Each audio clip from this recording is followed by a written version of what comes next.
খেলা পাই না। বউ চলে গেলেও শুকরিয়া আদায় করার দরকার আছে না নাই? বউ চলে গেলেও পড়বেন আলহামদুলিল্লাহ, কারণ আল্লাহ তার থেকে আরো ভালো পরিমণি মার্কা বউ এনে দিতে পারে। পারে না? পারে না? হাই হুতোষ করার দরকার নাই।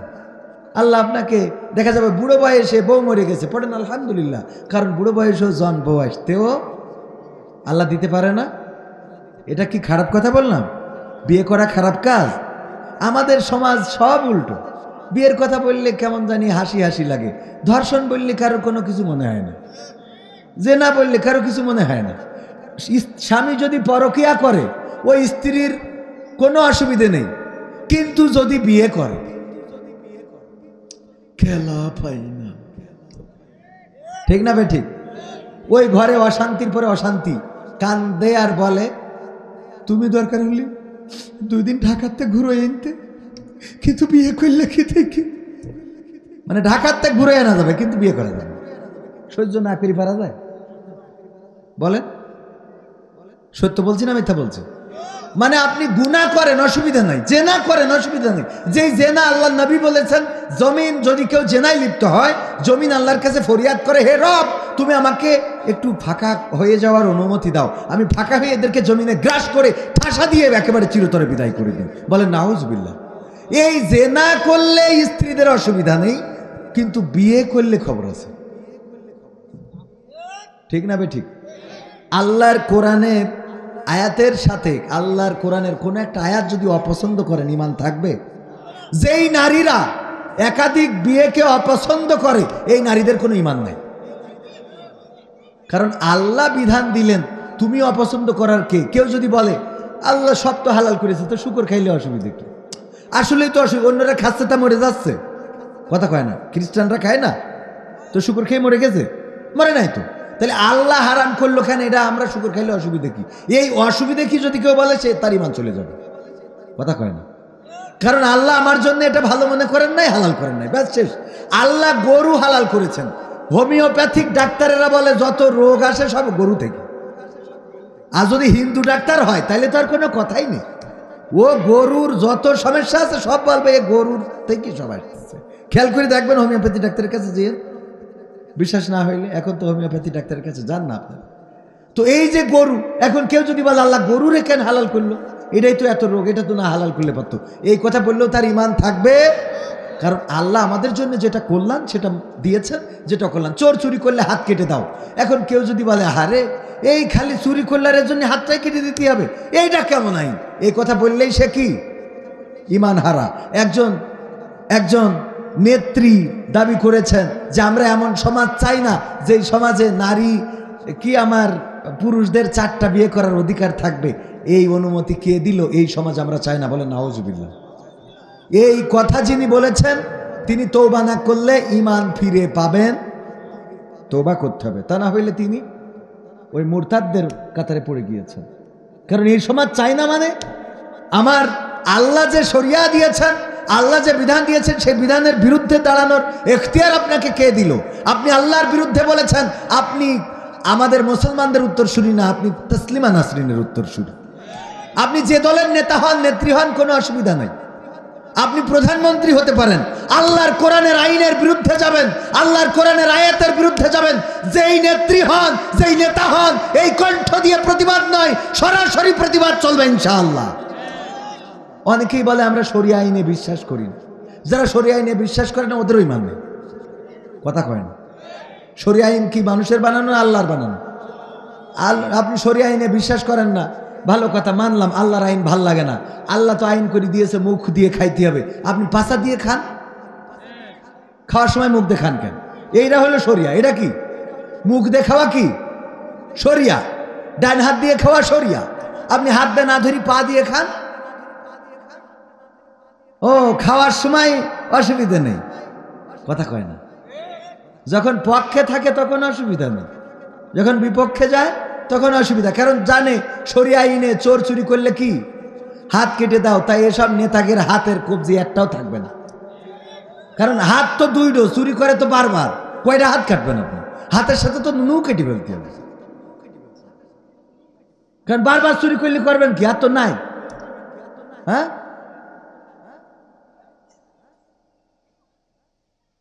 আল্লাহ হেদায়েত করুন, বলেন আমিন। আমি আবার একটু কথা বেশি খোলামেলা বলে ফেললাম না? হ্যাঁ, কি হবে বেঁচে থেকে অযথা বিদ্যা শিখে যদি না গড়তে পারি শোষণবিহীন সমাজটাকে? কি হবে বেঁচে থেকে?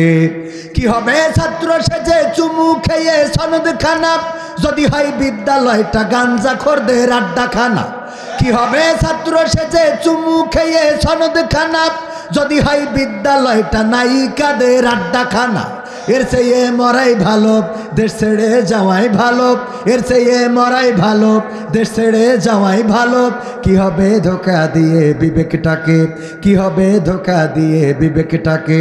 কি হবে বেঁচে থেকে অযথা বিদ্যা শিখে যদি না গড়তে পারি শোষণবিহীন সমাজটাকে? কি হবে বেঁচে থেকে? কি হবে যুবক নামের বোঝা হয়ে এই ধরাতে যেখানে মা বোনেরা ধর্ষিতা হয় দিনে রাতে? ধর্ষণ আছে না নাই? কম না বেশি? শুধু ধর্ষণ করেই ক্ষান্ত হয় না। আমরা এমে জাহিলিয়াতের যুগ বলতাম, এমন যুগ যেই যুগে নারীদের কোনো অধিকার ছিল না। সকালে বিয়ে করে বিকালে তালাক দিয়ে দিত, একজন চাইলে একাধিক বিয়ে করত, এটার কোনো লিমিট ছিল না। এমনকি নিজের ভাই হয়ে বোনকে বিবাহ করত। মা বাবা যদি তার স্ত্রীকে ছেড়ে দিত, সৎ মাকে পর্যন্ত সন্তানেরা বিয়ে করত। এমন একটা জাহিলিয়াতের যুগে আমার নবী এসেছিলেন। আর এখন যে যুগে আমরা এসেছি, আমি ওই জাহিলিয়াত যুগের ইতিহাস পড়েছি, একটাও পাই নাই যে ধর্ষণ করে গণধর্ষণ করে সেই মানুষটাকে মেরে ফেলেছে, তারপরে তার লাশ টুকরা টুকরা করেছে, বস্তায় ভরেছে, নদীতে ফেলে দিয়েছে, এমন একটা ইতিহাসও পাই নাই। এখনকার সমাজে ধর্ষণ করে, গণধর্ষণ করে, হত্যা করে, তারপরে সেই লাশটারে কাটে টুকরা টুকরা করে নদী সাগরে ফেলে দেয়, এমন ঘটনা আছে না নাই? শুধু ধর্ষণ না, এই তো ঘটে গেল এখন পত্রিকার নিউজ, টেলিভিশনের নিউজ। আপনারা জানেন একজন প্রেম করাকে কেন্দ্র করে ত্রিভুজ প্রেমের বলি হয়েছেন। তাকে ঢাকায় নিয়ে হত্যা শুধু করেই নাই, লাশটারে 26 টুকরা করেছে। কয় টুকরা? 26 টুকরা করেছে। তারপর নীল রঙের 2টা ড্রামে ভরেছে। তারপরে রাস্তায় কোন কোর্টের সামনে না কোন জায়গায় যেন রেখে এসেছে। ধরা পড়লো কারা? পরকীয়া প্রেম করতে যে ঘটনাটা লম্বা পত্রিকায় যেটা পড়লাম, বিদেশে থাকতো যে হত্যাকাণ্ডের শিকার হয়েছে, বিদেশে থাকতে কুমিল্লার একটা মেয়ের সাথে প্রেম করেছে। সেই প্রেম বাড়িতে জানার পরে বাড়ির স্ত্রী যখন জেনেছে, স্ত্রী ওই ছেলের এক বন্ধুকে বলেছে যে আপনি ওই মেয়েকে বলে দিয়েন আমার স্বামীর জীবন থেকে যেন সরে যায়। এই মানা করতে যেয়ে ওই বন্ধু আবার এইটার সাথে লাইন শুরু করেছে। মানে শস্যের মধ্যে ভূত, যারা দেশে ভূত ছাড়াইতে হেই সেই ভূতি অ্যাটাক হয়েছে। এবার এই উনিও ছাড়তে চায় না, এও ছাড়তে চায় না, কি করা যায়? ঢাকায় ডেকে নিয়ে নতুন প্রেমিক আর সেই প্রেমিকা দুইজনে সিদ্ধান্ত নিয়ে এই মানুষটাকে শরবতের মধ্যে জুস বানিয়ে, শরবতের মধ্যে জুসের মধ্যে বা শরবতের মধ্যে ঘুমের বড়ি দিয়ে সেটা খাইয়েছেন। তারপরে তাকে হত্যা করেছে, তারপরে লাশটা টুকরা টুকরা করেছে, ড্রামে ভরেছে। ওগো আমার ভাইয়েরা, বলেন আইয়ামে জাহিলিয়াতের যুগে 26 টুকরো করার একটা ঘটনা কোনো হুজুর কি আজ পর্যন্ত পড়েছেন নাকি? তার মানে আমরা জাহিলিয়াতকেও ছাড়াই গেছি, কথা কয় না?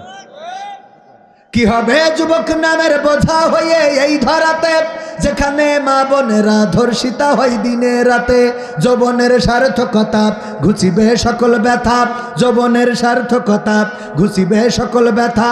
পারো যদি বলি দিতে মানুষরূপী পশুটাকে, পারো যদি বলি দিতে মানুষরূপী পশুটাকে। কি হবে বেঁচে থেকে অযথা বিদ্যা শিখে যদি না গড়তে পারি শোষণবিহীন সমাজটাকে? কি হবে বেঁচে থেকে? কি হবে লেখালেখি কলমবাজির ওই মহড়া, সমাজের আসল চিত্র যদি না যাই তুলে ধরা? কি হবে টিভি চ্যানেল সাংবাদিকের এই ক্যামেরা, সমাজের আসল চিত্র যদি না যাই ভিডিও করা? যদি ওই ঘুষের বলে কলমটা উল্টো চলে, যদি ওই হ্যালো কলে ক্যামেরা উল্টো বলে, তবে কি যাবে রোখা দুর্নীতিকে? যাবে? তবে কি যাবে রোখা দুর্নীতিকে, কি হবে বেঁচে থেকে অযথা বিদ্যা শিখে, যদি না গড়তে পারি শোষণবিহীন সমাজটাকে, কি হবে বেঁচে থেকে। কি হবে নামাজ রোজা ইমানদারির বড়াই করে, যদি এই খোদার কোরআন নর্দমাতে থাকে পড়ে। কি হবে নামাজ রোজা ইমানদারির বড়াই করে, যদি এই খোদার কালাম নর্দমাতে থাকে পড়ে। মসজিদের কোণে বসে জিকির যত করো কষি, আছে না? মসজিদের কোণে বসে তাসবিহ যত টানো ঠেসে, এভাবে যাই না পাওয়া আল্লাহকে। যাবে? এভাবে যায় না পাওয়া আল্লাহকে। কি হবে বেঁচে থেকে অযথা বিদ্যা শিখে, যদি না গড়তে পারি শোষণবিহীন সমাজটাকে, কি হবে বেঁচে থেকে। কি হবে আলেম হয়ে ইমাম সেজে মসজিদেতে, পারো যদি সত্য কথা উচ্চ স্বরে না বলিতে। এমন আলেম আছে না নাই? সত্য কথা উচ্চ স্বরে বলে না, হক কথা উচ্চ স্বরে বলে না। আবার অনেক মসজিদ আছে যেই মসজিদে হক কথা জোরে বলা চলে। এরকম মসজিদ আপনাদের এলাকায় আছে। মসজিদের সভাপতি বড় সুদখোর। ইমাম সাহেব যদি বয়ান করে, ভাইয়েরা আমার, সুদ খাবেন না, সুদ খাওয়া গুনাহের কাজ। ছোট গুনাহ হলো মায়ের সাথে জেনা, আল্লাহ মায়ের সাথে জেনা করার মতো গুনাহ লিখে দেন। আর বড় গুনাহ হলো আল্লাহর সাথে যুদ্ধ করার ঘোষণা দিয়া বলেন নাউযুবিল্লাহ।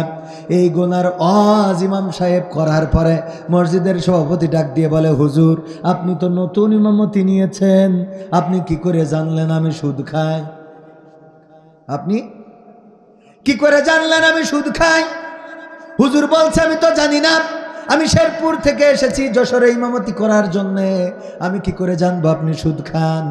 বলল, নিশ্চয় আগের সভাপতি আপনার কানে বলে দিয়েছে, কারণ আগের সভাপতি বাদ যাওয়ার পরে এখন ষড়যন্ত্র শুরু করেছে। হুজুর আমি সুদ খাই, কিন্তু দানবীর কন্যা, মাহফিলে টাকা দিই, মসজিদে টাকা দিই, মাদ্রাসায় টাকা দিই, সব জায়গায় আমি টাকা দিই, আর আমার নাম থাকে উপরে। দয়া করে আপনি সুদের বয়ান করবেন না, এটা যে মাথায় রাখবেন। যদি সুদের বয়ান করেন তাইলে আইসেন যেমনে পাঠাবো হেমনে। হুমকি দেওয়ার মতো আছে না নাই? পরের সপ্তাহে হুজুর বয়ান করলো, ভাইয়েরা ঘুষ খাবেন না, ঘুষ খাওয়া খারাপ কাজ, এটা এমন গুনাহ। ঘুষ দিলেন আর নিলেন ঘুষ। দেখেন সেদিন পত্রিকায় একজনের মন্তব্য শুনলাম না, পড়লাম, ভালো লাগলো। বলেছে একজন হিন্দু, তিনার কাছে শূকর খাওয়া, তিনার কাছে গরু খাওয়া হারাম। তিনার কাছে কি? গরু খাওয়া। আর একজন মুসলমান, তার কাছে শূকর খাওয়া হারাম, কিন্তু দুইজনের কাছে ঘুষ খাওয়া আরাম। নাউজুবিল্লাহ বলবেন না? একজন শূকর খান না, আর একজন গরু খান না, কিন্তু দুইজনে ঘুষ খান। কি মজা! শূকর খায় না কেন? মুসলমান, ও তো শূকর খাওয়া যাবে না। হিন্দু, ও তো গরু খাওয়া যাবে না। কিন্তু এরা কোন দলিল পাইছে ঘুষ খাওয়া যাবে? তাইলে একজন গরু খায় না, আর একজন শূকর খায় না, অথচ দুইজনই মিলে ঘুষ খায়। আছে না নাই? ঘুষ খায়। ঘুষ খাওয়া যাবে না। ঘুষ খাইলে আল্লাহ পরকালে অ্যাটাক করে জাহান্নামে দিতে পারেন। সেক্রেটারি ছিল, সে ডেকে বলতেছে, হুজুর এইদিকে আসেন, আমি কয়েকদিন আগে স্কুলে শিক্ষক নিয়োগ গেছিল, ঘুষ নিছি 8 লাখ টাকা। এটা আপনার বলিদেশ কিডা? বিপদ না? আমি কি করে জানব? তাইলে আপনি ঘুষের ওয়াজ আজকে করলেন কিভাবে? কোরআন হাদিসে পেয়েছি, বলেছি। দেখেন, ঘুষের ওয়াজ করবেন না, সাবধান হয়ে যান। আমি সেক্রেটারি, আমার বিরুদ্ধে কথা বলবেন না। আপনি অবশ্যই শুনেছেন আমি ঘুষ খাই। কয় না, আমি জানি না। না জানলে আপনি যখন ঘুষের ওয়াজ করছিলেন, বারবার দেখছিলাম আমার দিকে তাকাচ্ছেন। আমার দিকে মানে তাকাইলেই ওনার দোষ। তৃতীয় সপ্তাহে হুজুর বয়ান করলেন, প্রেম প্রীতি করা যাবে না, পরকিয়া করা যাবে না, অন্যের বউয়ের দিকে তাকানো যাবে না, অন্যের বউকে বাইকে করে নিয়ে শেরপুরে যাওয়া যাবে না। ক্যাশিয়ার ছিল ইয়াং, উনার বন্ধু বিদেশে যাওয়ার সময় বলে গেছে, বউ, দোস্ত বউরে দেখে রাখিস, দোস্ত বউটা তোমার দায়িত্বে দিয়ে গেলাম, দেখে রাখো। উনি ডেকে বলতেছে, হুজুর আমার যে অমুক দোস্তের বউয়ের সাথে একটু ঘটনা আছে, এইটা আপনার জানাইছে কে? হুজুর বেকায়দা না? হুজুর আমি ক্যাশিয়ার, আপনি প্রথম দিন সভাপতিকে কাটি করেছেন, সভাপতিকে আপনি প্রথম দিন খেপিয়েছেন, দ্বিতীয় দিন সেক্রেটারিকে, আজকে আবার আমাকে নিয়ে বয়ান করেছেন। আমার দোস্ত মালয়েশিয়া যাওয়ার সময় আমাকে বলল তার বউটারে যেন দেখে রাখি। এখন আমার বউয়ের থেকে তার বউয়ের দায়িত্ব বেশি পালন করি, কারণ আমার বন্ধু দায়িত্ব দিয়ে গেছে, এটা একটা দায়িত্ব। পরকালের ময়দানে কি হিসাব দেব যদি না দেখি? ওরে বাবা, কত বড় আল্লাহর ওলি! ও পরকালে হিসাব দেবে কি কারণে? দোস্ত বলি ঠিক আছে, একটু দেখে রেখো। এই জন্য আমি একটু দায়িত্ব পালন করি। আর আপনি আমার সেটা নিয়ে বয়ান করলেন, হুজুর টাকা কিন্তু আমার কাছে থাকে। এইভাবে যদি আপনি খেপাইতে থাকেন, আগামী সপ্তাহে যদি কাউরে এইভাবে আপনি খেপিয়ে তোলেন, আপনার ইমামতিও যাবে, বেতনও যাবে, টাকা আমার কাছে, আমি কিন্তু টাকা দেব না খালি হাতে শেরপুর। বেকায়দা। পরের সপ্তাহে হুজুর বয়ান করলেন, ভাইয়েরা আমার, চোর আল্লাহর দেওয়া অনেক বড় নিয়ামত। আল্লাহর দেওয়া কেন নিয়ামত? এই চোর যদি না থাকতো তাইলে ব্যাংক তৈরি হতো। কতগুলো ব্যাংক, ইসলামী ব্যাংক, রূপালী ব্যাংক, দীপালি ব্যাংক, পুবালি ব্যাংক, অগ্রণী ব্যাংক, মেরি খাওয়া ব্যাংক, হারাই যাওয়া ব্যাংক, কত ব্যাংক রয়েছে ভাইরা আমার। এই ব্যাংকে হাজার হাজার লাখো লাখো মানুষ চাকরি করে। এই লাখ লাখ মানুষ যদি চোর না থাকতো তাইলে চাকরি কনে করতো? চোর থাকার কারণে টাকা ব্যাংকে রাখা লাগে, কথা কয় না? এই জন্য ব্যাংক হয়েছে। আর এই ব্যাংকের টাকা নিয়ে ইসলামী ব্যাংক, সোনালী, রূপালী, পুবালি, দীপালি, ওরা লোন দেয়, তাই দিয়ে চাষবাস করে, ব্যবসা বাণিজ্য করে। কত মানুষ বড় লোক হয় ব্যাংকের থেকে লোন নিয়ে। ইসলামী কায়দায় লোন দেয়, সুদি কায়দায় লোন দেয়। এই লোনগুলো নিয়ে নিয়ে মানুষ বড় লোক হয়, গরু পোষে, ছাগল পোষে, জমি কেনে, চাষাবাদ করে। ওগো আমার ভাইয়েরা, যদি চোর না থাকতো তাইলে টাকা যে যেখানে সেখানে রেখে দিত, ব্যাংকে আর রাখা লাগতো নাকি? কথা কেন রাখা লাগতো? এই জন্য চোর আছে বলে ব্যাংক হয়েছে। আর তার জন্য অনেকেই চাকরি করে, তার সন্তানের রিজিক হয়, টাকা হয়, পয়সা হয়, মাহফিলে দান করে, মসজিদে দান করে, সিমেন্ট কিনে দেয়, মাদ্রাসা করে দেয়। যদি চোর না থাকতো তাইলে এই কাজগুলো টোটালি বন্ধ হয়ে যেত। এই জন্যই আমি খুঁজে খুঁজে দেখলাম, চোর আল্লাহর দেওয়া অনেক বড় নিয়ামত। এখানেই শেষ নয়।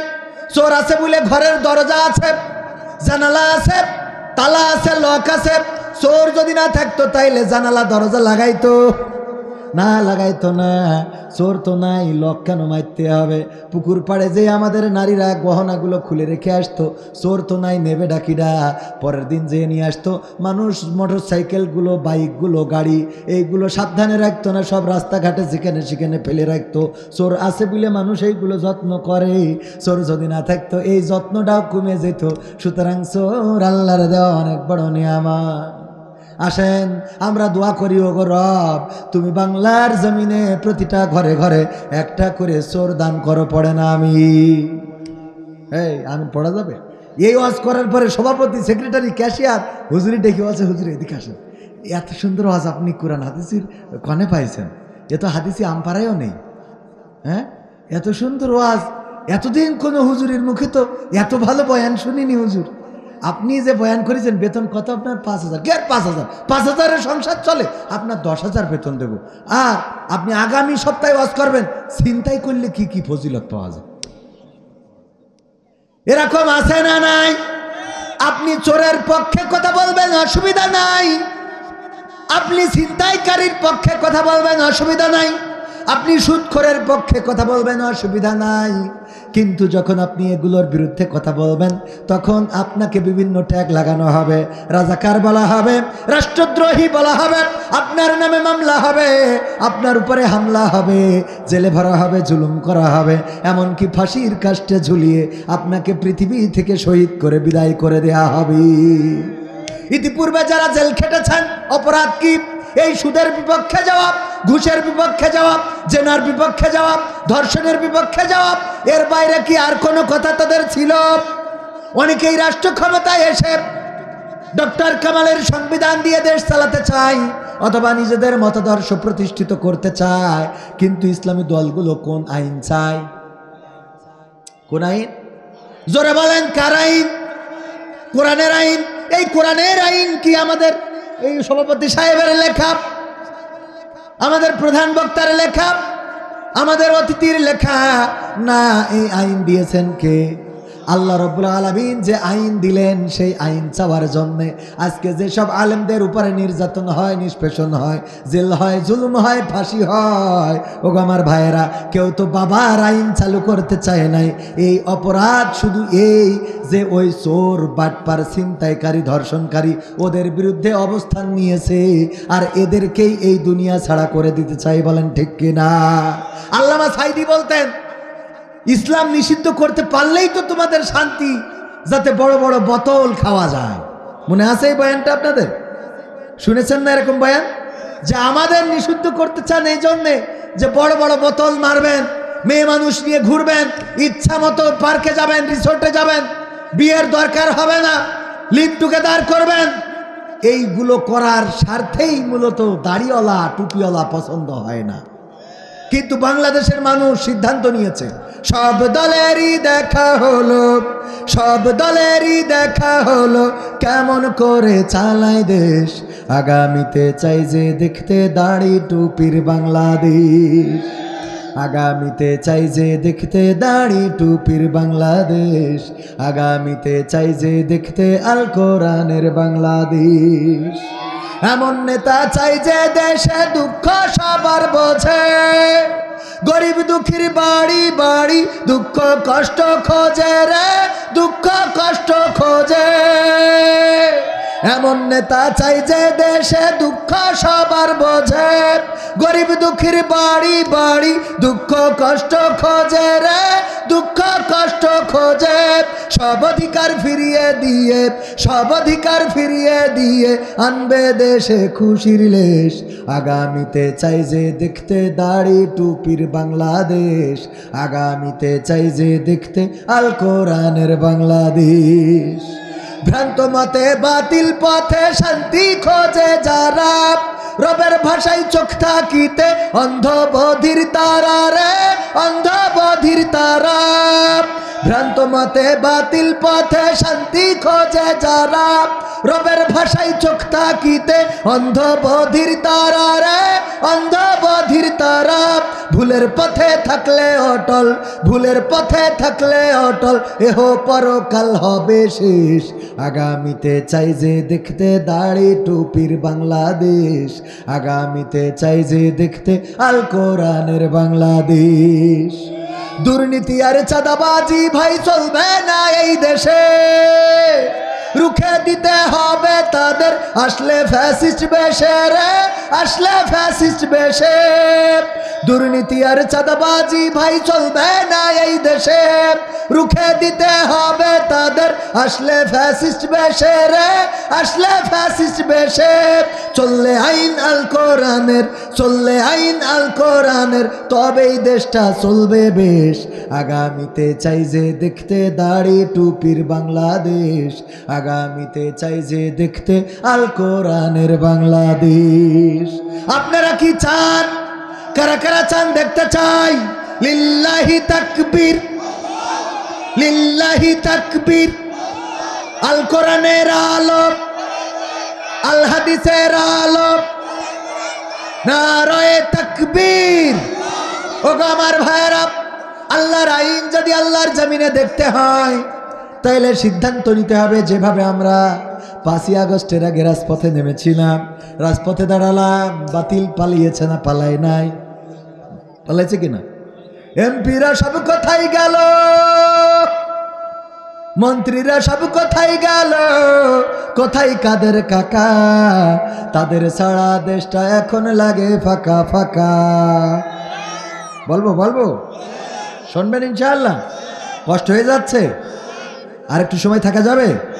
পবিত্র কোরআনের সূরা তাহা 55 নম্বর আয়াত তেলাওয়াত করেছি, মনে আছে না আপনাদের? আয়াতটা মুখস্থ আছে না সবাই? মিনহা খলাকনাকুম ওয়া ফিহা নুঈদুকুম ওয়া মিনহা নুখরিজুকুম তারাতান উখরা। কখন পড়ি? মাটি দেওয়ার সময়। হযরত আবু উমামা রাদিয়াল্লাহু তাআলা আনহু থেকে বর্ণিত এই একটি মাত্র হাদিস আছে, যেই হাদিসটা হাদিস বিশারদগণ বলেছেন এটা অবশ্যই জয়ীফ হাদিস, গরিব হাদিস, এমনকি অনেকেই বলেছেন এটা জাল হাদিস। তারপরেও যদি সঠিক হয়ে থাকে, উনি বর্ণনা করেছেন আল্লাহর নবী যখন উম্মে কুলসুম রাদিয়াল্লাহু তাআলা আনহাকে কবরে নামাচ্ছিলেন তখন হাতের মুঠোর মধ্যে মাটি নিয়েছিলেন এবং এই আয়াত পড়ছিলেন আর মাটি ছুঁড়ে দিয়েছিলেন। হাদিসটা দুর্বল, হাদিসটা গরিব, হাদিসটা অনেকেই বলেছেন জাল। তারপরেও অনেক শায়েখরা গবেষণা করে এটা বলেছেন এই আয়াতটা আর যাই হোক মানুষ কবরে নামানোর জন্য কোনো দোয়া না, মানুষ কবরে নামানোর জন্য কোনো দোয়া না, এটা মাটি দেওয়ার কোনো দোয়া না। আমরা অনেক দোয়া পড়ি, যেমন মানুষ মারা গেলে কি পড়ি, ইন্না লিল্লাহি ওয়া ইন্না ইলাইহি রাজিউন। এটা পড়লেই মনে করি কেউ মরে গেছে, কিন্তু এটা মরে যাওয়া বাদেও পড়া যায় না, যায় না? আপনি হুসট খেয়েছেন, পড়েন ইন্না লিল্লাহি ওয়া ইন্না ইলাইহি রাজিউন। আপনি আপনার গরু অসুস্থ, পড়েন। আপনি রোগ হয়েছে, পড়েন ইন্না লিল্লাহ পড়লেই যেন মনে করে। আমি একবার অ্যাক্সিডেন্ট করেছি, তো আমি আমাদের ওই যে ভাইয়েরা স্ট্যাটাস দিয়েছে যে ইন্না লিল্লাহ কবির বিন সামাদ ভাই অ্যাক্সিডেন্ট করেছেন যাত্রাবাড়ি। তো এইটা ইন্না লিল্লাহ লেখার কারণে আমার বাড়িতে খবর চলে গেছে যে কবির বিন সামাদ মরে শেষ, তার জানাজা বাস টাস কাটার জন্য ক্ষণে খবর দিতে হবে। আমার ছোট ভাই ফোন দিচ্ছে আমার কাছে, ভাই কি হয়েছে, আও মাও। আমি বললাম যে না, কিছুই তো হয় নাই, গাড়ি খালি ক্ষতিগ্রস্ত হয়েছে। কয়ে আমাদের তো বটতলায় সব লোক জমা হয়ে গেছে, বটতলা বলে আমাদের একটা মোড় আছে, যে কবির মারা গেছে ঢাকায়, লাশ আনতে হবে। তো আমি কইলাম কেন, এটা কেমনে কি হইল? আমি মার কাছে ফোন দিলাম, বাড়িতে তো সেই অবস্থা খারাপ। পরে যে শুনতে শুনলাম ওই যে স্ট্যাটাস দিচ্ছে ইন্না লিল্লাহ কবির বিন সামাদ ভাই অ্যাক্সিডেন্ট করেছে যাত্রাবাড়ি, ওতেই ধরি দিয়েছে ও মরি শেষ। কথা কি বোঝা গেছে? মানে আমরা দোয়া কিছু বানিয়ে নিয়েছি। যাই হোক, এটা শুধুমাত্র মরার দোয়া না, শুধু মরে গেলেই পড়বেন এমন না, আপনি সব জায়গায় পড়তে পারবেন। এটা পড়লে যে কোনো সময় পড়লেই সওয়াব আছে না নাই? কোরআনের আয়াত পড়লেই প্রতি হরফে কয় নাকি 10 নাকি? আমরা তো মূল্যায়ন করা বুঝি না, আমরা যেটা মূল্যায়ন করা দরকার সেটা করি না। মসজিদের ইমাম সাহেব, আপনার মসজিদ যেটা, এই মসজিদের ইমাম সাহেবের একটু ভালো করে রান্না করে খাওয়ানো দরকার, ভালো বেতন দেওয়া দরকার। সেটা না দিয়ে যশোর থেকে কবির বিন সামাদের এনে 50,000 টাকা পকেটের মধ্যে গুঁজে দেন। এটা ঠিক? কথা কয় না, কথা কয় না। কে আমি নেই বলে ঠিক নাকি? না, যেটা বেঠিক সেটা তো বেঠিক। আপনার মসজিদের ইমামকে একটু ভালো বেতন দেন। মাদ্রাসার মুহতামিম, এই হাফিজিয়া মাদ্রাসা কি অবস্থায় রয়েছে ওখানে? বাঁশবাগানের মধ্যে যাওয়ার রাস্তা তেমন নাই, একটা টয়লেট ভালো নাই। এখনকার সময় বদনা নিয়ে টয়লেটে যাইতে হয়, এরকম টয়লেট আছে নাকি? বেশিরভাগ তো ট্যাব হয়ে গেছে প্রায় জায়গায়, তাই না? সব জায়গায় প্রায় ট্যাব। মাদ্রাসার এরকম একটা টয়লেট মাদ্রাসার ইমাম সাহেব মুহতামিমের জন্য এতটুকু করার দরকার ছিল না? বিদ্যুৎ নাই, আমরা ভাত খাবো, সে ভাতের মধ্যে পোকা পড়ছে না ওর মধ্যে মধু পড়তেছে, টের পর খাই দেন। ঠিক না বে ঠিক? এই সত্য বলছি না মিথ্যা বলছি? হ্যাঁ, তো এই জন্য এই মাদ্রাসার যে কাজগুলো করা দরকার সেগুলো না করে আমরা কি করি বলেন?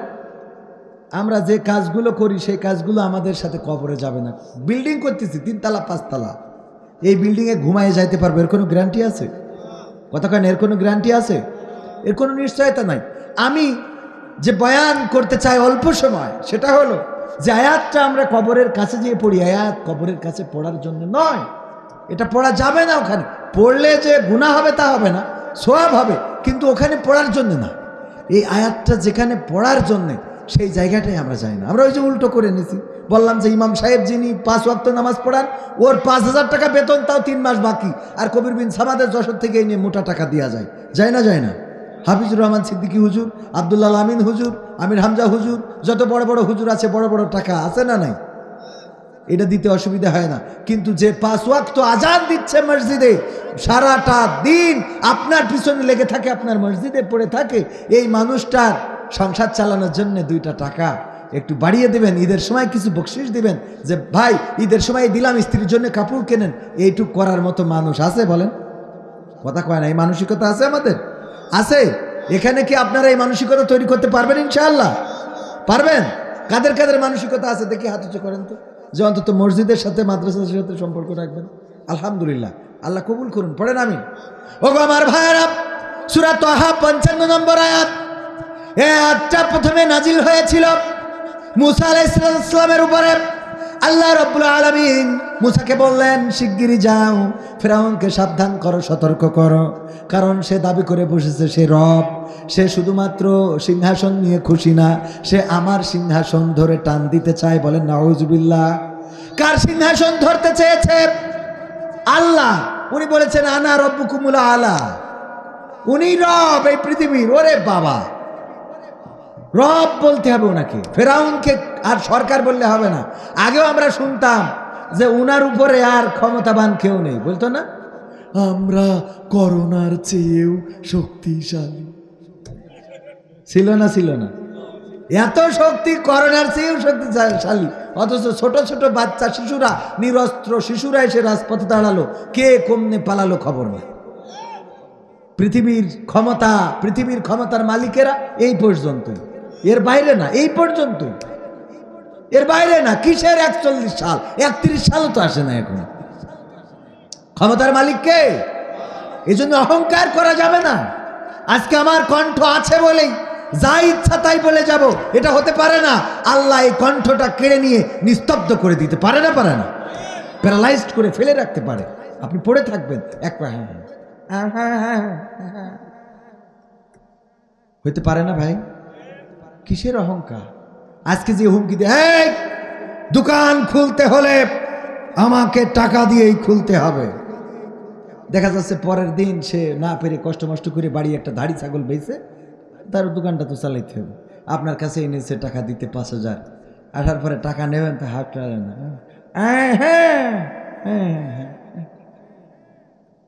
হইতে পারে না ভাই যে আমার এ পাশার কাজ করতে না। আপনি হুমকি দিয়ে আসলেন, পরের দিন টাকা গুনে নেবেন, এই ক্ষমতাও না থাকতে। সুতরাং আল্লাহর প্রতি নিবেদিত হতে হবে, সে যেই হন না কেন।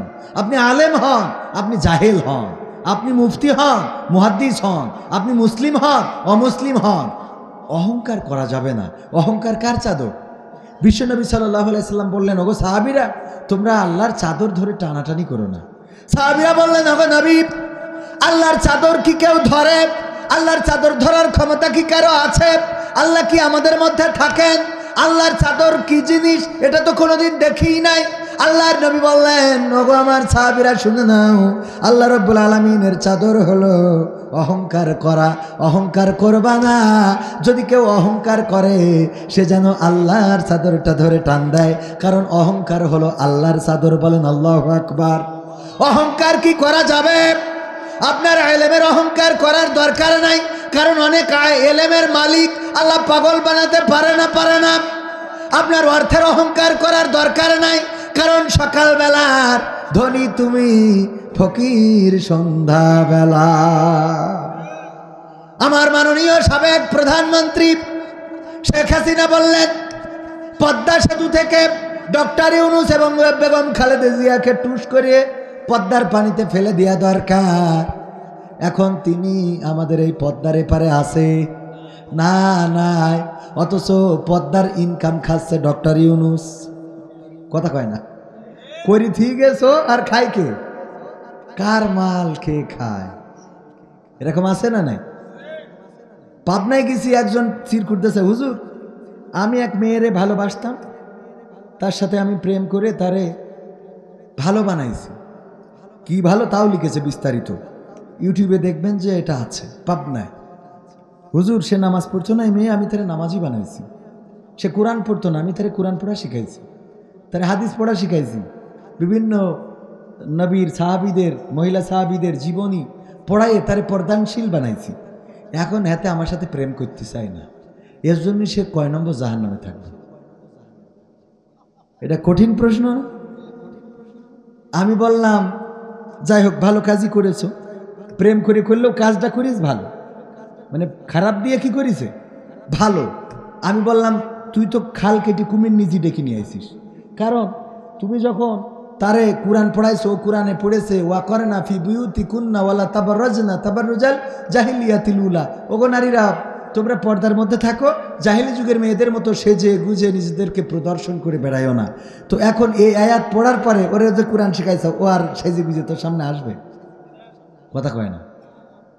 হাদিস পড়েছে, আল্লাহর নবী দায়ুসদের সুপারিশকারী হবেন না। শুধু তাই নয়, ফাতেমার জীবনী পড়িয়েছেন। ফাতেমা রাদিয়াল্লাহু তাআলা আনহা এতটাই পর্দাশীলা ছিলেন, যখন উহুদের ময়দানে আল্লাহর নবী আহত হলেন, চারিদিকে খবর ছড়িয়ে গেল বিশ্ব নবী নিহত হয়েছেন, শহীদ হয়েছেন। এই খবর শুনে ফাতেমা তাড়াতাড়ি করে দৌড় দিলেন, উহুদের ময়দানে আসলেন। আল্লাহর নবীর হুঁশ ফেরার পরে দেখলেন পাশে বসা ফাতেমা। আল্লাহর নবী বললেন, ওগো ফাতেমা, তুমি কেন এসেছো? ফাতেমা রাদিয়াল্লাহু তাআলা আনহা বললেন, ওগো নবী গো, চারিদিকে খবর ছড়িয়ে গিয়েছে আমার পিতা শহীদ হয়েছে, আপনি শহীদ হয়েছেন। এই খবর শোনার পরে আমি কেমন করে বাড়িতে বসে থাকব? তাই আমি তাড়াতাড়ি করে ছুটে চলে এসেছি উহুদের ময়দানে আপনার অবস্থাটা জানার জন্যে। ওগো নবী, আমি আমার মায়ার টানে, আমার ভালোবাসার টানে আমি ছুটে এসেছি। আপনার এই অবস্থা দেখে ভালো লাগছে, আলহামদুলিল্লাহ আপনি বেঁচে আছেন, ভালো আছেন। আল্লাহর নবী বললেন, ওগো ফাতেমা, তুমি যে এসেছো এই পথ, তোমার কাপড়ে যে একটা ছেঁড়া জায়গা আছে, যেই ছেঁড়া দিয়ে তোমার গায়ের রং দেখা যায়, এটা কি তুমি জানো নাকি? ফাতেমা রাদিয়াল্লাহু তাআলা আনহা বললেন, ওগো নবী, আমি জানি আমার বোরকার ছেঁড়া, আমার বোরকায় একটু ছেঁড়া রয়েছে, যেই ছেঁড়া দিয়ে আমার গায়ের রং দেখা যায়। ওগো নবী, আমি যখন এসেছি আমার বাড়ি থেকে আমি ওই ছেঁড়া জায়গাটা মুট করে ধরে নিয়ে এসেছি। আমার এই ছেঁড়া জায়গা দিয়ে পৃথিবীর কোনো মানুষ আমাকে আমার গায়ের রং দেখতে পারে নাই। আল্লাহর নবী বললেন, ওগো ফাতেমা, শুনে নাও, পৃথিবীর কোনো মানুষ যদি তোমার ওই ছেঁড়া জায়গা দিয়ে তোমার গায়ের রং দেখে ফেলতো, তাইলে আমি নবী পরকালের ময়দানে তুমি আমার কন্যা এই পরিচয় নিয়ে দাঁড়াতাম না। আল্লাহু আকবার বলবেন না? তুমি আমার কন্যা এই পরিচয়টা দিতাম না। এই ঘটনা পড়ার পরে যত বড় প্রেমিকা হোক, ও আর অন্তত ওর চেহারা দেখাতে যাবে? কথা বোঝেননি? আমি বললাম, খালকিটা তো তুমি কুমির ডেকে আনছো, সুতরাং এখন কি করতে হবে? এখন গুনাহ সুয়া বইটা দেখার বিষয় না, এখন নিজের মালটা নিজে সংরক্ষণের চেষ্টা করো। তাড়াতাড়ি চলে যাও, প্রস্তাব পাঠাও, বিয়ে করে নিয়ে আসো। কারণ ভালো যেহেতু বানাইছো, ভালোটা তোমার ঘরে আনো। কথা কয় না তো? পদ্মা সেতু বানাইছে কিন্তু ফসল ঘরে তুলতে পারে নাই, চলে গেছে পারে, খাই কে? ওই তাই বললাম, কার মাল কে খায়? ভালো বানাইয়ে যদি এখন এই ছেলে বিয়ে করতে না পারে, এ বানাইলো ভালো আর হুজুর বিয়ে করে নিয়ে গেল, তাহলে হইলো? তো সেই ঘটনাই তো ঘটলো। বোঝেননি কথাটা? বুঝতে পারছেন কিনা? সচেতন থাকার দরকার আছে না নাই? এক বুড়ো মুরব্বী বাসে উঠে ওনার স্ত্রীরে কোলের মধ্যে বসাই নিয়ে জড়াই ধরে বসে আছে। তো এটা দেখার পরে বাসে ইয়াং পুলা পাঞ্জারা ওরা চিন্তা করছে, বুড়োর কত প্রেম এই বয়সে। হ্যাঁ, যুবকরা একটু এখন স্মার্ট না সবাই? কথা কয় না? আজকালকার ছেলেরা বই নিয়ে আর বসে না, ও বাবা গুগলে সার্চ করিয়া পড়ে। ওরে একালের মেয়েরা কোরআন হাদিস ধরে না, একালের মায়েরা কোরআন হাদিস ধরে না, ওয়াল্লাহ টিকটকে ভিডিও ওরা করে। আজকালকের ছেলেরা বই নিয়ে আর বসে না, গুগলে সার্চ করিয়া পড়ে। আপনাদের এলাকায় আছে না নাই? আগের সময় প্রেম করিলেন মুরব্বীরা বলতো পাইছো কি, এখন বলে শখ করিয়া বাবু তুমি খাইছো কি? বাবু তুমি কি খেয়েছ? শোনা, ওরে বাবা, বুড়ো ধাড়ি আছে না নাই? আগের সময় প্রেম করিলে মুরব্বীরা বলতো পাইছো কি, এখন বলে শখ করিয়া বাবু তুমি খাইছো কি? লজ্জা শরম নাই, আইলাম কোন জামানাই, লজ্জা শরম নাই, আইলাম কোন জামানাই, ভবিষ্যৎ দেখি অন্ধকারে। আজকালকের ছেলেরা বই নিয়ে আর বসে না, ও বাবা মোবাইলে সার্চ করিয়া পড়ি। নতুন করে হয়েছে চালু এখন আবার কন্টেন্ট, পরিচয় করাই দেখি এই আমার গার্লফ্রেন্ড আছে না? গার্লফ্রেন্ড জিএফ শর্টকাট, নতুন করে হয়েছে চালু, এখন আবার কন্টেরেন্ট পরিচয় করাই দেখি এই আমার বয়ফ্রেন্ড। শরমের মাথা খাইয়া গেছে ওরা পাগল হইয়া, শরমের মাথা খাইয়া গেছে সব পাগল হইয়া, ভবিষ্যৎ দেখি অন্ধকারে।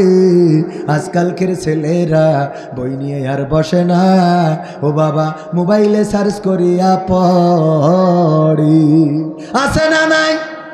এখনকার ছেলেরা যদি জিজ্ঞাসা করেন বাংলাদেশের আয়তন কত, উনি নিজে জানেন না, মোবাইলে সার্চ করবেন, করে বলবেন এত। যদি বলেন নবী মুহাম্মদ সাল্লাল্লাহু আলাইহি সাল্লাম কত সালে জন্মগ্রহণ করেছেন, গুগলে সার্চ দিলে আসে না নাই? যদি প্রশ্ন করেন গণতন্ত্র কার সৃষ্টি, গুগলে সার্চ দিলে আব্রাহাম লিঙ্কনের নাম আসবে না? আসবে না? সব গুগলে পাওয়া যায়। এই জন্য এখন পড়াশুনো এগুলো সব চলে যাচ্ছে। নতুন করে চ্যাট জিপিটি এসেছে, এআই এসেছে, এখন এআই এর সাথে গল্প করা যায়। বলেন ঠিক না বেঠিক? তাদের সাথে গল্প করা যায়। এইগুলো করার কারণে আমার ছাত্ররা মেধা শূন্য হয়ে যাচ্ছে, জ্ঞান শূন্য হয়ে যাচ্ছে, অল্পতেই রেগে যায়, খেপে যায়, আত্মহত্যা করে। এমন আছে না নাই? মাত্র 8 বছরের বাচ্চা, মা ফোন দেখতে নিষেধ করেছে, নাকি সাইকেল চালাইতে নিষেধ করেছে, নতুন সাইকেল কিনে দিয়েছে। এই সাইকেল নিয়ে বের হওয়ার কারণে ঝিনাইদহের মাটিতে 8 বছরের বাচ্চা, এই বাচ্চা কি বোঝে বলেন? অথচ ওই বাচ্চাটা গলায় ফাঁস নিয়ে আত্মহত্যা করেছে। 8 বছরের বাচ্চা। কারণ এখন যুবকেরা, আমার তরুণেরা, আমার তরুণীরা, কিশোরীরা ভুল পথে পা বাড়াচ্ছে। রেজাল্ট খারাপ হয়েছে, মা একটু বকা দিয়েছে, আত্মহত্যা করে না? করে না? পরীক্ষার রেজাল্ট খারাপ, বকাও দেন নাই, রেজাল্ট খারাপ হয়েছে, ভয় পেয়েছেন, বাড়িতে গেলে মা বকতে পারে, বাবা বকতে পারে, এই কারণে আত্মহত্যা করেছে। এমন সংখ্যা আছে না নাই? কারণ তাদের জ্ঞান শূন্য হয়ে যাচ্ছে, আকল শূন্য হয়ে যাচ্ছে, তারা মেধা শূন্য হয়ে যাচ্ছে। তারা যে চিন্তা করবে, আমার মা তিলে তিলে আমারে বড় করেছে, আমার মা কষ্ট করে আমার এত দূর পর্যন্ত এনেছে, আমি পরীক্ষায় ফেল করেছি, এটা তো অসুবিধা না, আগামীবার আবার পরীক্ষা দেওয়ার সুযোগ আছে না নাই? আগামীবার আবার পরীক্ষা দিতে পারব। সুতরাং আমার পাশ করার থেকে বেঁচে থাকা বড় জরুরি। যদি বেঁচে থাকে আজ হোক কাল হোক, পাশ করার সুযোগ আছে না নাই? কিন্তু এমন মেধা শূন্য হয়ে যাচ্ছে, শুধু ফেল করার কারণে, রেজাল্ট খারাপ হওয়ার কারণে শয়তান কাটি করতেছে যে তোমার মা মন খারাপ করবে, তোমার মা রাগ করবে, তার থেকে ঝুলে পড়ো। এটা কাটি করছে কে? শয়তান। আকল শূন্য হয়ে গেছে, জ্ঞান শূন্য হয়ে গেছে, এই জন্য ভুল পথে পা বাড়াচ্ছে বেশি। চুলের কাটিংগুলো, আগে চুল কাটতো কেমন, আর এখন ইয়াং তরুণদের চুল কাটার কাটিংগুলো দেখলি মনে হয় যে 5 জুতো খুলি অন্তত। বলেন, কুত্তা কাটিং আছে না নাই? চুলের কুত্তা কাটিং, আর চুল এখানে খালি ঝাড়া মারে। সেদিন দেখি একজন অ্যাক্সিডেন্ট করিতে উঠে খুঁড়াচ্ছে আর রান করছে, মানে চুল ঠিক করবে না, ওর পা ঠিক করবে। আছে না নাই? আর বাইকও তো এখন উঠেছে, নতুন নতুন বাইক। কি bike? FZ RS1 5 version, Apache, এইগুলো নিয়ে রাস্তায় গিয়ার মারে, কারেন্টের খুঁটিতে মারি, একটা পাতালে একটা হাসপাতালে। সত্য না মিথ্যা? ওগো যুবক, এগুলো করা যাবে না। ভদ্রতার মধ্যেই, মধ্যম পন্থার মধ্যেই ইসলাম এবং কল্যাণ। বলেন সুবহানাল্লাহ। আল্লাহ নবী মধ্যম পন্থা অবলম্বন করতে বলেছেন। বেশি খাইতেও নিষেধ করেছেন, কম খাইতেও নিষেধ করেছেন, একটু খালি রাখতে বলেছেন। আল্লাহ নবী বলেছেন বেশি ধনী হওয়ার দরকার নেই, বেশি গরিব হওয়ার দরকার নেই, সব কিছুতে মধ্যম পন্থা অবলম্বন করাই আল্লাহ রাসূল সাল্লাল্লাহু আলাইহি সাল্লামের নীতি, আদর্শ। বলেন সুবহানাল্লাহ। এই মধ্যম পন্থা অবলম্বন করা যাবে না। মোটরসাইকেলে এত গিয়ার দেওয়ার দরকার কি? নীরবে চালান, নিরিবিলি চালান, আপনি গন্তব্যে পৌঁছাইতে অসুবিধা হবে। হা করি খানিক পরে কি এর গন্তব্য, আপনি থাকবেন মেডিকেলে আর একটা পাতালে। এগুলো করা যাবে? আল্লাহ আমাদের যুবকদের হেদায়েত নসিব করে দিন। পড়ে না আমিন। তাইলে আমরা বলছিলাম সূরা তাহার 55 নম্বর আয়াত, আবু উমামা রাদিয়াল্লাহু তাআলা আনহু থেকে বর্ণিত যে হাদিসটা, এই হাদিসটা আমলে নিয়ে কবরের কাছে পড়া যাবে না। কবরের কাছে যদি পড়েন গুনাহ হবে না, সওয়াব পেতে পারেন, কিন্তু কবরে পড়ার আয়াত নয়। এটা কোথায় পড়তে হবে আপনাদের একটু শিখাইয়ে দিতে চাই। শিখতে রাজি আছেন? একটা আমল করেন, বেশি দরকার নাই, নাজাতের জন্য যথেষ্ট আমাদের হুজুররা শিখান। 1 নম্বর হাদিস শরীফ, 2 নম্বর শিখায় না? আমল যদি সহি হয়, আমল যদি খাঁটি হয়, অল্প আমলই নাজাতের জন্য যথেষ্ট বলেছেন কে? বিশ্বনবী সাল্লাল্লাহু আলাইহি সাল্লাম বলেছেন, অল্প আমল তোমার নাজাতের জন্য যথেষ্ট হয়ে যাবে। এই জন্য আমলটা করেন খাঁটি, আমলটা করেন সঠিক মতো। ওগো আমার ভাইয়েরা, যেই আয়াতটা কবরের কাছে যেয়ে পড়ি, ওই আয়াত কবরের কাছে পড়ার জন্য নয়, ওই আয়াত নাজিল হয়েছিল মুসা আলাইহিস সালামের উপরে। বললেন, ওগো মুসা যাও, ফেরাউনকে ঠান্ডা করো, ফেরাউনকে সাবধান করো, ফেরাউনকে সচেতন করো, ফেরাউনকে কন্ট্রোল করো। বলল, কি করব? বলল, সে তো রব দাবি করে বসেছে, তারে যে সুন্দর করে বলো তুমি তো রব না, রব একজন আছেন কে? আলহামদুলিল্লাহি রাব্বিল আলামিন। এই পৃথিবীর এই জমিনের, এই আসমানের, এই সমাজের, এই দেশের সব কিছুর গ্রহ চন্দ্র তারা যা কিছু আছে, বিশ্ব প্রতিপালক আল্লাহ আমাদের মহান রব, তার জন্যই সকল প্রশংসা। ওগো ফেরাউন, তোমাকে রব মানা যাবে না, এই কথা যে নমরুদ ও ফেরাউনকে বোঝাও। আমার মুসা আলাইহিস সালাম বললেন, ওগো আল্লাহ, ফেরাউন যে তেড়ার তেড়া, সে আমার কথা শুনবে নাকি?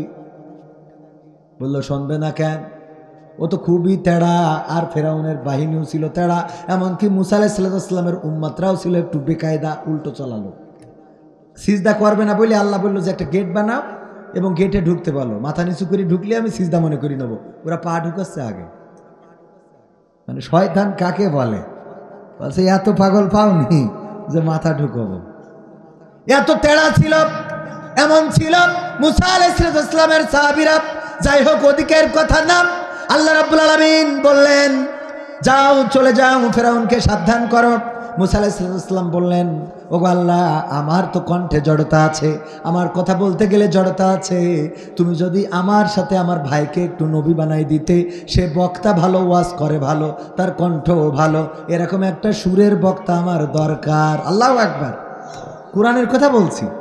মুসা আলাইহিস সালাম বললেন যে আমি তো আসলে কথা বলতে গেলে একটু বাইরে যাই, তো আমার হারুন যে ভাই, ও কথা বলে তার লিখসার দেয়, এরকম কিছু আছে না? দেখবেন মাওলানা, উনি খুব ভালো কথা বলতে পারে না ভাই, কিন্তু আর একজন MA পাস করেছে বা MBBS ডাক্তার, উনি এমন কথা বলে মানে মনে হয় যে আরো বসে শুনি, এরকম আছে না? ফুটপাতে গাছগাছড়া বিক্রি করে, অল্প কথা বলে, এই অনেক কথা বলে, বসে বসে শোনে, অথচ MA BA পাস, এরা দেখা যায় স্টেজে মাইক ধরে কথা বলতে পারে না, এমন আছে না নাই? বললেন, হারুনকে নবী বানিয়ে দেন, আল্লাহ বানিয়ে দিল। তারপরে বলল, যদি ফেরাউন আমার কথা না শোনে, মুজিজা দেখাবা। কি মুজিজা? তোমার হাতের লাঠি ছেড়ে দিবা, সাফ হয়ে যাবে। যদি না মানে, তাইলে বগলের নিচে হাত দিবা, সেটা বের করবা, নূরের আলো চমকাতে থাকবে। যদি না মানে, তাইলে একটা কাজ করবা, সেটা হলো সুন্দর করে তারে ওয়াজ শোনাবা। মিনহা খলাকনাকুম ওয়া ফিহা নুঈদুকুম ওয়া মিনহা নুখরিজুকুম তারাতান নুখরা। কত সুন্দর আওয়াজ! ওগো ফেরাউন, কেন এত ক্ষমতার বড়াই তোমার? কেন এত বাহাদুরি? কেন রব দাবি করে বসেছ? অথচ তোমাকে এই মাটি থেকে সৃষ্টি করা হয়েছে, আবার তোমাকে মাটির মধ্যে ঢুকানো হবে, আবার একদিন এই মাটি থেকে জীবন্ত করে উঠাবেন কি? এই ওয়াজ করলেন মুসা আলাইহিস সালাম কাকে? আর আমরা করি কাকে বলেন? কবরে যাই, যে মরি আঁকাটা হয়ে গেছে, ওর যেই যদি বলেন মিনহা খলাকনাকুম ওয়া ফিহা নুঈদুকুম ওয়া মিনহা নুখরিজুকুম তারাতান উখরা, এই মাটি থেকে সৃষ্টি করা হয়েছে, মাটিতেই ঢুকানো হলো, মাটিতেই উঠানো হবে। ও যদি কথা বলতে পারতো তাহলে বলতো, দুলে ভাই, ও সে খেলা তো আমি বুঝে ফেলেছি, এখন তুমিই ভালো। কথা কয় না, বোঝেননি মনে হয়? কারণ ওর তো খেলা ফাইনাল। বুঝতে পারছেন কি আমার কথা? আমি মালয়েশিয়ায় ছিলাম, এটা বললে আপনারা সহজে বুঝবেন। তো মালয়েশিয়ায় আমার পারমিটের মেয়াদ শেষ হয়ে গেল, বাড়ি আসবো, কিন্তু কোনো না কোনোভাবে আসতে পারলাম না। এই দীর্ঘদিন না আসতে পারাতে অবৈধ হয়ে যাওয়া, তো অবৈধ হয়ে এখন খালি মানে রাত্রের তো টেনশন থাকেই। পুলিশই ঠিকই ধরলো, অ্যারেস্ট হইলাম, কারাগারে গেলাম। যাওয়ার পরে খুব ঘুম দিলাম। ঘুম দেওয়ার সাথে আমার যারা সহকর্মী ছিল, জেলের সহকর্মী, ওরা বলতেছে, ভাই এইরাম আরামে ঘুমাইলেন কেমনে আপনি জেলখানায় এসে? মানে প্রথম রাত। তো আমি বললাম ভাই এতদিন খালি টেনশন হইতো যে কবে পুলিশে ধরে নিয়ে যায়, এই টেনশনে ঘুম ভালো হইতো না। তো আজকে ধরার পরে তো আর টেনশন নেই। টেনশন আছে আর তো দুশ্চিন্তা নেই, কারণ ধরা তো খেয়ে গেছি, এখন ঘুমাও। যেই ব্যক্তি মারা গেল সে তো বুঝতেই পারলো তাকে কবরে ঢুকানো হলো, আবার সেখান থেকে উঠানো হবে, আল্লাহর দরবারে দাঁড়াতে হবে। এই অবস্থা জীবন্ত মানুষের দরকার, যেই মানুষটা লাশ নামিয়ে এসে তারপরে চায়ের দোকানে বসে আর ওই পরিমণির গান শোনে, জ্বালাইয়া গেলা মনের আগুন নিভাইয়া গেলা না, আছে না নাই? এই গানগুলো যারা ওই দোকানে বসে বসে শোনে, ক্রাম বোর্ডের আড্ডায় গুটি মারে অথবা তাস মারে, এই মানুষগুলোকে এই ওয়াজগুলো শোনানো দরকার। ওই লাশের কাছে না পড়ে চায়ের দোকানে সেই বলতে হবে মিনহা খলাকনাকুম ওয়া ফিহা নুঈদুকুম ওয়া মিনহা নুখরিজুকুম তারাতান উখরা। চায়ের দোকানে বসে তুমি যে মালগুলো দেখতে চাও, ওগো আল্লাহর বান্দা তুমি কি জানো না এই মাটি থেকে তোমারে বানানো হয়েছে, মাটিতেই ঢুকানো হবে, মাটির থেকে আবার উঠানো হবে। বুঝতে পারছেন তো? এরপরে এই ওয়াজ কাকে করবেন? গ্রামের সবচেয়ে বড় সুদখোর যে, তার কাছে যে টাকা ধার চাইবেন, বলবেন কর্জে হাসানা দেন, ও বলবে ও হবে না। তুমি যদি 20,000 টাকা নাও আমার 25,000 দিতে হবে, বলবে না? বলবে না। তারে বলবেন মিনহা খলাকনাকুম ওয়া ফিহা নুঈদুকুম ওয়া মিনহা নুখরিজুকুম তারাতান উখরা। ও আল্লাহর বান্দা সুদ খাও, আল্লাহর হুকুম তরক করে তুমি কি জানো না এই মাটি থেকে তোমাকে বানানো, মাটিতেই ঢুকানো হবে, মাটিতেই উঠানো হবে।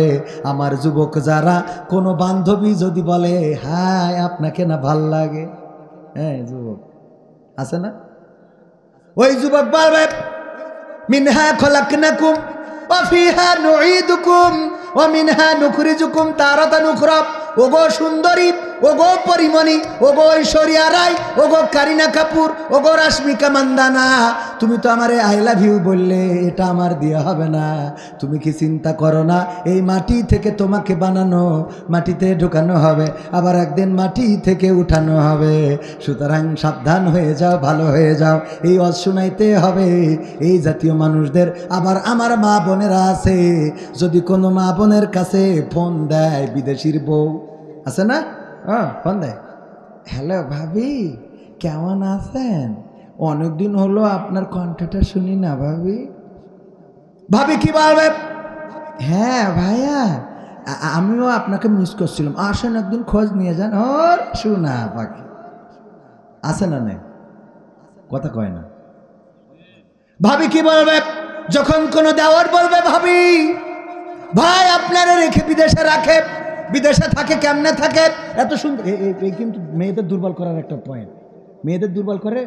ভাবি এত সুন্দর চেয়ারে রেখি ভাই মালয়েশিয়ায় কি করি থাকে, ও আমি তো সেই লোক, ভাব বাইরে দেয়। আরো মনে মনে কয় আরো তো ফেয়ার অ্যান্ড লাভলি মাখিনি, মাখলি তো আরো কি ফাইন লাগতো। হ্যাঁ আরে বাবা, আছে না নাই? এইটা বলবে না। আবার দু একজন আছে এ কথাও বলে, আর বললেন না ভাই আমার বিয়ের আগে যে আরো কি ছিল আপনি দেখলি নিজে স্টক করে পড়ে থাকতেন। ও স্টক করে পড়ে থাকতো, এই এরকম গল্প দেয় না? এদিকে মনে হয় নেই, মানে আপনারা তো টেস্ট করেননি, কারণ হুজুর আপনি এত কিছু জানেন কি, টেস্ট করেন নাকি? হ্যাঁ, তো হুজুরির তো এইসব, হুজুরের কাছেও অনেক সময় আসে না।